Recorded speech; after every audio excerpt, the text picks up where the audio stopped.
don't think it can happen to you.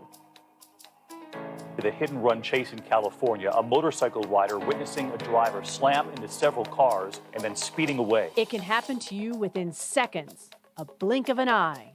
Tonight about the man suspected of killing a woman in a hit-and-run and his plan to evade justice. When you take your eyes off the road for just seconds, when you're driving your car, oh, yes, it can happen to you. See, it's not a matter of if, it's a matter of when. When the sands of time will run out within your hourglass. New at 10, a hit and run caught on video, and now a teenager and his family are looking for the driver who took off. He was a victim of a distracted driver hitting the road while riding his motorcycle going 65 miles per hour. He nearly lost his life.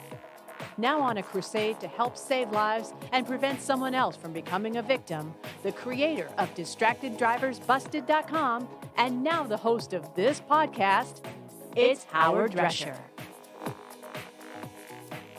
All right, welcome. Welcome to another show of DistractedDriversBusted.com, the podcast show. I am your host, Howard Drescher, the creator of DistractedDriversBusted.com. And, of course, now this podcast show. You can follow me on Twitter at DistractedDBTV, at DistractedDBTV. And, of course, on Facebook, DistractedDB. And you can get the shows on iTunes, Spotify, iHeartRadio, and Google Podcasts. Just type in the keyword DistractedDB. Okay. I don't know how many people have been noticing in your own state, your own towns, your own cities, that how rude drivers have been lately. I see it each and every day. Matter of fact, last night, I was driving home, and here in California, they have a thing called the fast track. Other states may call it something just a little bit different, but I usually take the fast track if the price is right. The price can range anywhere from like $3 to $8 to $10 just to go about 6 to 7 miles. Trust me, you do not want to be out on that fast track, because if there's a crash or some kind of police activity, you could be stuck in traffic for anywhere to an hour and a half just to go the 6 to 7 miles. And last night I decided, the price was about like maybe $3.50, $3.80, somewhere within that range. And I will take the chance and I will go that 6, 7 miles. And as you drive down the road, you get into the chute and you start driving down. It could bulk up a little bit. But last night it was kind of wide open, and on the outside, the normal highway on the 91, it was kind of jammed up, and I'm like looking at the traffic, and I'm like, why is it so jammed up? Well, halfway down through, there's Green River. Green River happens to be a road. You can take an exit off of the freeway to go through the back roads and stuff to another freeway, which would be the Freeway 15, which I have to get to anyways. There was at least a 6-car pileup. 6-car pileup. I don't understand it. 6 cars. Yeah, not paying attention. But I do find that there's a lot of rude drivers. And the example I'm going to give here is something that I fear the most when I take the fast track. Now, the fast track is just divided with these little white kind of cone type items, I would say. And, they just are like a little divider. I mean, they flex, they bend. They don't have like what San Diego has, which is concrete barriers that they can move with like a little tram. They can move theirs left and right to have the traffic flow 3 lanes one way, 2 lanes the other, and then on a return at the end of the day, they go ahead and flip it. So if you were going down south early in the morning, you would have 3 lanes and 2 going northbound. And then at night, it would be 3 lanes going north and 2 going south. They have a thing that will go ahead and move them. It's rather unique. But anyways, on here, Green River, I was driving down, and luckily, I always stay in the far left lane because there's a stone wall barrier that will divide the south side and the north side traffic. And with that said, you know, I was driving in a lane, and lo and behold, I just knew it was going to happen. You could see traffic not moving on the outside normal freeway. And all of a sudden, this lady in a Lexus pulls right in front of me. And keep in mind, I'm doing like 60, 65, 70. And she pulls in front of me. And I'm like, oh my gosh. If I was in the right hand lane, I would have collided with her. She had no regards to whatever was going on. She just got fed up sitting in that traffic that wasn't going anywhere and pulled right in front of me. Well, the funny thing is that I have a dash cam. Now I got to try to find that audio from last night and see if I can go ahead and manipulate that and put it into a nice little video so I can post it on the website or post it on social media, because somebody like this is dangerous. This is what I'm saying when I'm talking about rude drivers. I in my life would never ever pull in front of an oncoming car. Now I've seen it happen before where people have done that, and there was a bad crash out of the deal, which stopped the freeway not only in the fast track, but on the outside lanes too. And this is why I don't understand where people's minds are. I understand that basically they're stuck in their own little world and it's all about me, me, me, me, and I'm going to do what the hell I want to do.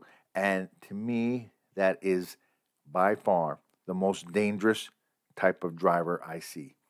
Not only that, as once you get onto the normal freeway, like the 15 or the 91, when it does happen to have a little bit of flowing, because keep in mind, when you're stuck in that heavy traffic, you're only going about 2-3 miles an hour. You do 2 or 3 miles an hour with stop and go traffic for 6 to 7 miles. Your temperament is just kind of going through the roof, and you're kind of thinking, going, what the hell is going on with the person in front? And then you find out that as the car in front of them have moved up, they're on their phones looking down, they're eating, and all of a sudden they look up and then they step on the gas and move up. So it's like the yo-yo effect. Oh, and I hate that. It's like the slinky, as the first part goes forward and then the other catches up. Kind of like an accordion, how that goes back and forth and stuff. It drives me crazy. It totally drives me crazy, but that's not going to allow me, my craziness will not allow me to go jumping into a fast track with oncoming cars that are going, 60, 70 miles an hour. And I don't understand why people would do that. Luckily, again, I was in the far left lane, because if I was in the right lane, she would have collided right into me, because I don't even think she realized that I was even coming from that side. I was in the far left lane. It just drives me crazy. And I'm hoping to capture that video. I believe my dash cam got it because I have a front and back. So as I whizzed by her, I just kind of glanced over and she looked at me like I did something wrong. Ah, man, that just drives me crazy. Ooh, man, it just drives me crazy to no end. All right, you're listening to DistractedDriversBusted.com, the podcast show. I'm your host, Howard Drescher. Need to hear your thoughts on this. Go ahead and you can IM me or DM me, whatever the acronyms are. You know how to find me. Just go to my Twitter, DistractedDB. You can send me a message there if you've experienced stuff like this. This is just totally crazy, man. To me, for the life of me, I just don't understand why somebody would put their life and people around them in jeopardy. But like I said, I'm driving down the 15 freeway now, and I'm in the slow lane, and people are passing me like I'm standing still, and I'm doing the legal limit 70, and I got people buzzing by me, or else if there's traffic's going relatively slow, or they'll pull up right behind me. I mean, do I have to drive off on a shoulder in order for you to get through? And my question to these kinds of drivers are, how fast is fast enough for you? How fast is fast enough that you realize, man, I'm going too fast? Once you lose control of that car and you crash into somebody, you have the potential to kill somebody, if not yourself. Will it dawn on your head then? Will it dawn on your brain that, hey, I'm screwing up. I'm going way too fast. I'm going to the part where I don't really need to be. That, to me, is the hardest part. Is because you don't realize it until it's too late. And then, I mean, if lucky, you hurt yourself, you end up paralyzed or something, you're going to hate life the rest of the way. Because you screwed up. You did something that was totally avoidable. It was totally avoidable. You didn't have to act all crazy ass. Anyways, you're listening to DistractedDriversBusted.com podcast show. And again, I'm your host, Howard Drescher, the creator of DistractedDriversBusted.com. And of course, now it's time for... And now it's time for the top story from the previous show. All right, the top story from the previous show comes from, quite honestly, it comes from at News Nation Now. And if you remember last week's show, we talked about the reporter, and I've reached out to them and still waiting to hear back from them how a hit and DUI driver hit this reporter as she was going to work. Again, this story here comes from at News Nation Now, and here it is. Nearly 40 million Americans are hitting the road this holiday weekend, and AAA says that means more accidents. According to the National Safety Council, the number of deadly car crashes goes up during a holiday due to increased travel time and more alcohol use. One of News Nation's own knows firsthand about the dangers of drinking and driving. Tess Rowland was hit by a drunk driver earlier this month, had some pretty severe injuries. Our Nicole Burley recently talked to Tess about the accident, her injuries, and her recovery. What do you remember the night that this happened? Kind of walk us through what happened that night. Well, I was actually on my way to work. I'm a morning reporter, so I'm often up when most are asleep. So, I left my house at around 2:45. I took the same route that I always do. And I just remember seeing headlights all of a sudden on, Panama Beach Parkway, which is typically a rather dark road. I was confused. I was saying to myself, are those backlights? And then, in fact, it was a wrong-way drunk driver. What were the extent of your injuries? And kind of talk to us about the treatment that you had to receive. So I had 5 surgeries within 9 days of being at the hospital. In terms of my injuries, some would say that by looking at my car, I was rather lucky because most of my injuries are from my right side. A lot of the nerves also were damaged, as well as, my knee. So I'm wearing a full leg brace and a full arm brace. And I also had some internal damage as well, which we discovered when I was in the hospital. So I had to have emergency surgery on my intestines as well. Oh, my goodness, Tess. And will you, once you heal, will you be back to normal? Or is this going to be a lifetime of, potentially physical therapy? Kind of what will happen? Well, we don't know just yet. Hopefully, I won't have to have any more surgeries. Right now, I am enrolled in physical therapy, in the most aggressive treatment to reach what will be my new normal. But doctors at this time really can't tell me, what exactly is going to happen. I do have a goal, though, which I have shared with them. My birthday is July 18th, which is right around the corner. I told them that my biggest wish is that I want to be able to walk into a restaurant and not have to wear my leg brace and my arm brace, just to have a normal meal. And they said that there is a really high probability for that. But as for, what I'm going to experience in my lifetime with these injuries, we can't say, just yet if I'll make a full recovery, if I'll gain full motion, which is a really scary thing. That was the top story from the previous show. All right, again, that's the top story from the previous show. And, of course, that comes from at News Nation now. And I appreciate them for allowing me to use sound, and all the best recovery to Miss Rollins. Hopefully she makes a full and complete recovery. All right, when we come back, okay, we got a lot of stuff going on. Two different stories in regards to some hit and runs. Hit and runs are up on a rise again here in California. I can't really say about all across America, but I can tell you this. In California, it's running rampant. You're listening to DistractedDriversBusted.com. We'll be back right after this.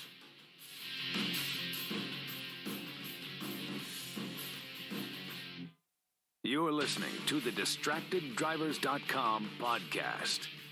We'll be right back.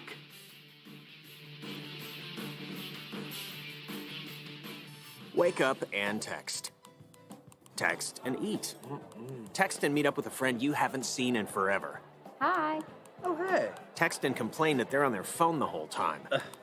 Text and listen to them complain that you're on your phone the whole time. Text and whatever. But when you get behind the wheel, give your phone to a passenger. Put it in the glove box. Just don't text and drive. Visit StopTextsStopWrecks.org. A message from NHTSA and the Ad Council. Papa, why can't we telegraph while riding a horse? Son, there ain't no one to blame but Jeffro. He was riding old Betsy the Stallion, tip-tapping away at his telegraph, when blam! Ran right into the side of the saloon. Well, if Jeffro can't do it, neither should you. Don't text and drive. Visit StopTextsStopWrecks.org. A message brought to you by the National Highway Traffic Safety Administration, Project Yellow Light, and the Ad Council. Neil Armstrong waited 6 hours and 39 minutes to step onto the surface of the moon. Jackie Robinson waited 20 months to play his first game with the Brooklyn Dodgers. And even DiCaprio had to wait 22 years to win an Oscar. You can wait until your destination. Don't text and drive. Visit StopTextsStopWrecks.org. A message brought to you by the National Highway Traffic Safety Administration, Project Yellow Light, and the Ad Council. Now, back to the DistractedDrivers.com podcast. All right, welcome back to DistractedDriversBusted.com podcast show. I'm your host, Howard Drescher, the creator of DistractedDriversBusted.com, and, of course, now this podcast show. You can follow me on Twitter at DistractedDBTV, at DistractedDBTV. On Facebook, it's DistractedDB, and you can get the shows on iTunes, Spotify, iHeartRadio, and Google Podcasts. Just type in the keyword DistractedDB, and that will get you this show and all my archive shows that I have on the sites. Again, hit and run drivers. Oh my God, they seem to be the worst. And the biggest part of these hit and run drivers, there's a pattern that's happening. They're getting out and running after their crash. After the damage they did, they try to run. Okay, you're morons. You're jackasses, and you're dumbasses. You're not going to get away. Think about it. Unless you stole that car, then you might get away. But they're going to have fingerprint analysis on you guys. They're going to figure it out. And eventually they're going to find you. And hopefully they throw the book in you. And I need the judges and the prosecutors to start doing their job. I need these guys locked up. And I mean permanently. Here's a story about 3 girls that were killed. One of them is in critical. Yeah, three girls were killed. One critical condition in a hit and run. Now these girls are 11 years old, 12, and 13. The 14-year-old girl is still in critical condition. They were just out for a nice, easy walk in their hometown, in their own little city. And this is the stuff that happens. And this story here comes from CBS 2 out here in Los Angeles. And I appreciate them for allowing me to use the sound. The search is on tonight for the driver of a pickup truck who mowed down 4 young girls and took off. 3 of those girls are dead. A 4th girl is in critical condition, fighting for her life at this hour. The deadly crash occurred on Camp Rock Road north of Rabbit Springs in the high desert community of Lucerne Valley. KCAL9's Jake Reiner has more. A horrific scene in the high desert. The driver of this pickup truck slammed into 4 young girls as they went for a stroll Saturday night along Camp Rock Road in Lucerne Valley. 3 died in the scene. 12-year-old Daytona Bronis, who was in a wheelchair, 11-year-old Willow Sanchez, and 13-year-old Sandra Miser. The 4th, 14-year-old Natalie Coe, also wheelchair-bound, is in the ICU in critical condition Tuesday night. I don't know why death happens, but it happens. On Tuesday, Lori Napier returned to the scene, the very spot where she lost her daughter, Willow Sanchez. Anyone out there that has teenagers, don't let them go out at night. Keep your teenagers in no matter how mad they're at you. Because if we'd have kept our teenagers in, we'd still have them. To make matters worse, the CHP says the driver and passenger ditched their 2002 Chevy Silverado and ran off into the desert. They are still on the loose. But when you have something like this happen and people run away from little girls dying in the middle of a road on a night, it's not right. All 4 girls either went to or are currently enrolled in Lucerne Valley Unified School District schools. Superintendent Peter Livingston didn't mince words when speaking about the suspects. Absolutely disgusts me that these people are out there who I would not even call human beings running around here. The superintendent added what these families need, in addition to prayers, is help financially with funeral costs. If you head to our website, KCAL9.com, we've posted a link to a GoFundMe page. I'm Jake Reiner, KCAL9 News. Jake, thank you so much. All right, and again, that story came from CBS 2 and KCAL9. They're sister stations. They share their audio. And to be a full disclaimer on this actually happened about a week and a half, 2 weeks ago now. And I didn't get to it because I was kind of busy doing some other projects and stuff. But I got to tell you, it's just so disgusting that these drivers are still out there. Now, here's another story, but this one comes from this story comes from KTLA Channel 5 here in Los Angeles, and it has to deal with a hit and run into a fiery crash, kills 2 people, suspected drivers involved in street racing. Where have we heard that before? Again, KTLA Channel 5 here in Los Angeles with the sound. Yeah, Micah, behind me you can see friends and family that have gathered here at the crash site. They've been coming and going throughout the evening. Our 2 innocent victims are a young mom and a Lyft driver who was simply giving her a ride home from the store. And as they made their way down this busy street, they had no idea that death was just a few seconds behind them.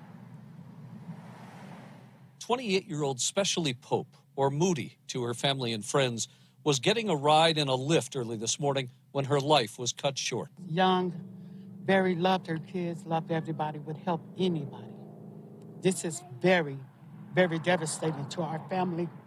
Very devastating. One of the 2 cars thought to be racing down Rancho Vista Boulevard here in Palmdale about 12:30 a.m. rear-ended the Toyota that Miss Pope, a mother of 5, was a passenger in. The impact sent the Toyota into a light pole, bursting into flames. I was burning my hands. I took off my apron to try and pull them, without burning myself. Jonathan Craig works near the crash scene and ran to help the Lyft driver, Lester De Leon, who had been ejected from the car. I pulled him to safety, which I thought was safety. Yeah, he stayed with me for about 2 more minutes. I tried to keep his attention, telling him to stay with me because he was groaning, he was still breathing. And eventually he stopped breathing. It's just, I'm gonna miss him. I really wanted to go back into his team. The 37-year-old De Leon used to coach 14-year-old Giselle Cervantes' soccer team.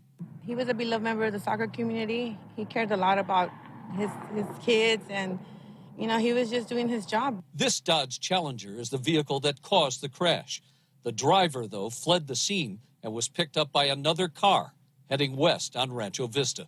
I don't see how you just take off and run. It hurts even more that he ran like he did, but I can't change anything. I just hope he gets caught. And back out here live at the crash scene, you can see the memorial that continues to grow tonight. Detectives say they're not aware if drugs or alcohol may have played a role in this crash, but if you think you recognize the car or you know who was driving it, you're asked to give the LA Sheriff's Department a call. In Palmdale, I'm Rick Chambers. Guys, I'll throw it back to you in the studio. And again, this story came from KTLA Channel 5 here in Los Angeles. And again, it's like you just don't know who's driving behind you, and you don't know what kind of people they are. Are they, friend or foe? Are they friend or foe? That's the big question. And it scares me to be on the freeways, really pretty much any time of the day right now. Here's another story that I got from KTLA Channel 5 here in Los Angeles. And I know I'm kind of going through these rather quickly because I'm running a little short on time because my opening segment, I just jabbed my jaws way too much, but I had to say what I got to say. Okay, here is a situation and a disclaimer on this. Last night I found out that the hit and run driver in this case, the guy was arrested. But here's the story again from KTLA Channel 5. A security guard was just doing his job in a Long Beach housing complex, and yet he ended up dead because of a hit and run driver. Court and Rick, incredibly heartbreaking to think this man was just doing his job to protect others when somebody came barreling through in a truck and leveled the guard shack. We're here in South Long Beach, and this is the community that he was protecting. The guard shack is where that blue trash bin is. That was leveled. The guard happened to be inside. The victim has been identified as 50-year-old Derek Smith of South LA. A growing memorial has been set up outside the gates of this community. Smith was a security guard here at Century Villages, which is a housing community aimed at helping abused women and veterans. Just after 3 o'clock yesterday afternoon, police say a man driving a 2012 Chevy Tahoe came speeding through when he lost control of the truck, smashing right into the front of the security guard shack and killing Smith, who was inside. Instead of stopping to help, the suspect jumped out of the truck and took off running. Investigators later found the truck was stolen and no signs of the suspect. People who live here are visibly upset. They want whoever did this caught. They be real friendly with everybody. They have no problem with nobody. I don't get it. Never had any animosity toward him. He had none toward anybody around here. He was a nice guy, trying to make a living. Simple as that. I just spoke with a woman who lives here. She said that Smith has worked every weekend in that guard shack for multiple years. She said she believes that he got married not too long ago and says that he has a family. Obviously, they're very upset tonight to whoever did this. If you have any information, contact police. Live here in Long Beach, Jennifer McGraw, KTLA 5.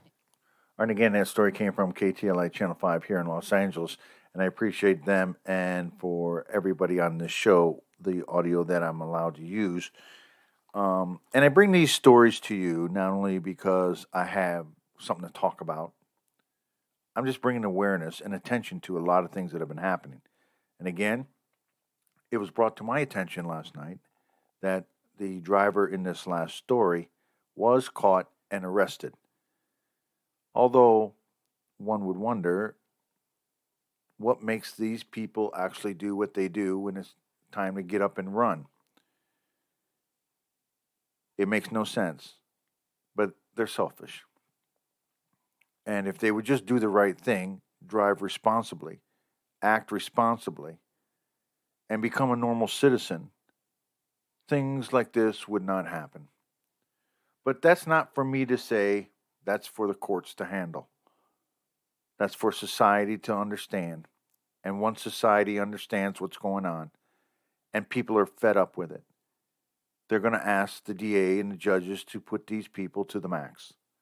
Because families are losing loved ones each and every day. And for that, I say, enough is enough. Please stop. Do not be a hit-and-run driver. Do the right thing. Until the next show, please be safe. Remember, I don't want to die today. Do you?